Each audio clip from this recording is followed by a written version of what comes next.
did you feel like you're being back in Mamma Mia territory when you did this?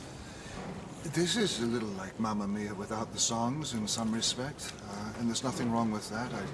I think we need more of these films in our societies now more than ever. But I saw it there a few weeks ago on a rainy day in Paris, and it was just dazzling. It was enchanting, and I was so proud of the film and to be part of it. And I think the film has, I think it has a wonderful sense of life and love, and hopefully will have some healing qualities for people who are suffering. What knowledge did you have of Susanne Bier and her previous films before you got off of this? I'd seen quite a few of her films. I knew who she was. I knew about the world of dogma filmmaking, which always intrigued me. And Lars von Trier's, all these wonderful actors and the style of filmmaking. So when my agent called me up on a winter's day in New York and said Susanne Bier wants to send you a script called The Bald-Headed Hairdresser, I was completely smitten already.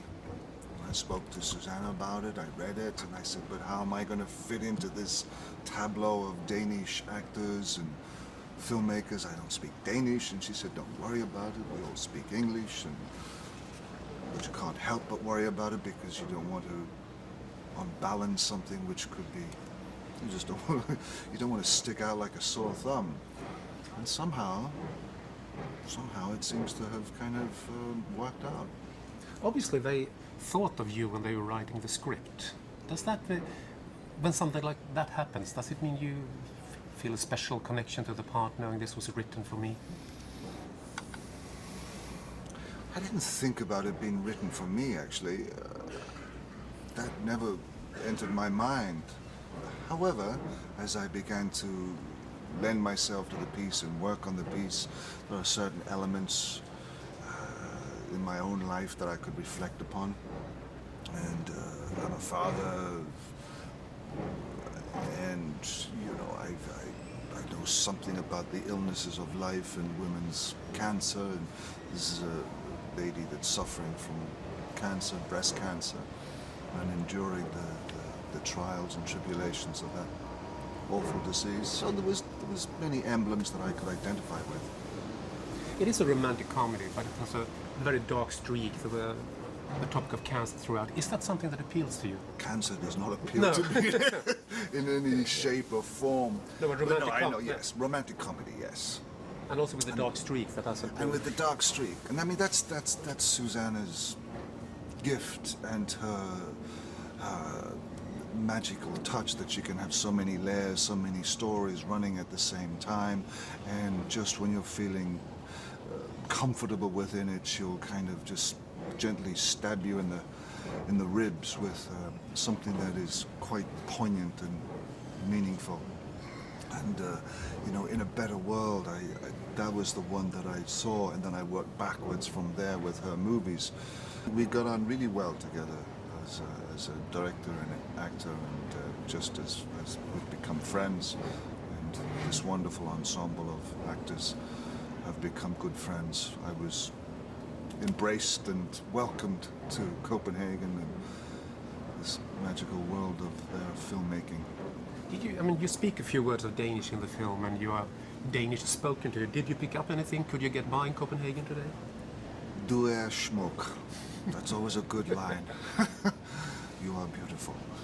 But, you know, again, it was her and Anders, the screenwriter, have such a good relationship, and they seem to cover all those bases of trying to bring in an Irish, English-speaking actor and put him in the middle of this piece. So it was good. I mean, when I saw it that morning in Paris, I held my breath and I saw myself come onto the stage, and in the scene in the office, I thought, oh, this is good. They're all singing to me "Happy Birthday" in Danish, and it looks like I speak Danish. It's a clever conceit. Would you say that Susanne is an actor's director? Yes. She comes with a lot of sincerity and passion, and the best observations of life and the best nuance of timing and what makes a character work. And again, it's the collaboration between her and Anders, I think, which gives it such a different style and such a human style. But definitely an actor's director, without question. Did you have an input? Did you want to have an input on the shaping of the character, since you know more than they do about being English and? No, I didn't have any input. It was there on the page, and if it's there on the page, why give yourself extra work or try to be clever or try to come up with something? I mean, there were moments that happened which you know are your own ideas, or but no, the thrust and the narrative of the character was really well set on the page when I came to read it and came to play it.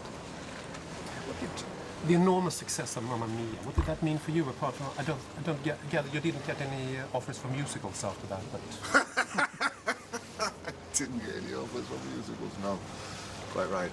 I did suggest maybe a few songs in this movie, but they were rejected.